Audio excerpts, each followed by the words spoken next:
Hey, it's Tom from The Bit. We're here with James, developer of Taphobos. Said that right, didn't I? Not Taphobos. We're just going to have a quick interview, find out what the game's about. So, what is Taphobos? So Taphobos is an immersive coffin experience. One player sits in a coffin with an Oculus Rift on, and there's another player outside who's got a PC, and they're connected by headphones. There's clues in the coffin that they have to communicate to find where the coffin's buried in this big church world.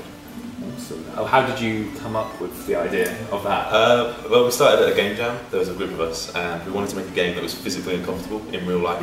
And so we came up with an idea with the Rift, just to have a coffin with some spiders coming out at you, things like that, and then put you like under some chairs. So you actually like physically restricted like you would be in a coffin. Yeah. And that kind of worked pretty well, and now we've kind of developed it onto what you see now. It's definitely eye-catching. As soon as you walk in, there's a coffin somewhere. It's what is that? How long has it been? How long have you been working on it? About 3 or 4 months. Are you enjoying it? It's interesting. You get to see a completely different side of life, finding out about coffins and having to like buy them, put people, like hundreds of people in the coffin.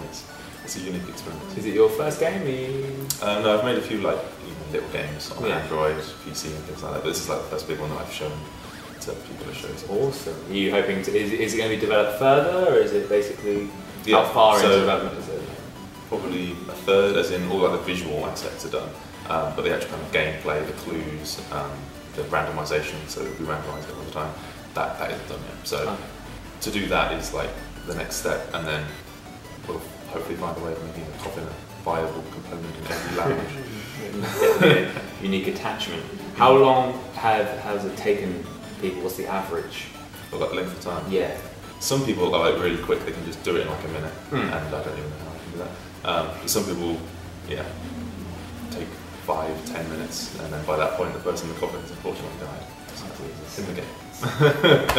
On that point, do you see this game as a quick in and out kind of thing, like 5 minutes to find them, or do you have an idea for a longer basis of the game? Like well, we've done some experiments with like how long you can be in the coffin with the lid on, and it being safe, and that's like 10-15 minutes is the best for that. Otherwise, you'll start getting too much CO2.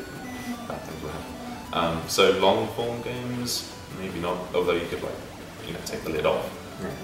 But we're thinking like short games, so short in and out games. Pass it around with friends and things like that. That's cool. Obviously it's VR. It's a new age of gaming. How do you think VR is definitely the future of gaming? Obviously it's what you're working on at the moment, but can you see it becoming as regular as a Guitar Hero or Rock Band guitar? Well, definitely, something like that. Like, I don't think it will be the major point of game, but it will definitely be a subset of games that probably a third, half of people will have one. And it'll get passed down like controllers do these days, and it will definitely become a bigger thing, and hopefully better games will be developed. Absolutely. And one question: how's the feedback been today? It's been great. It's been great. Like everyone's enjoyed it, other than a few people who got a bit scared. And I've definitely come back if there's another one. Awesome. Cheers, man. Thank you very much. Thank you.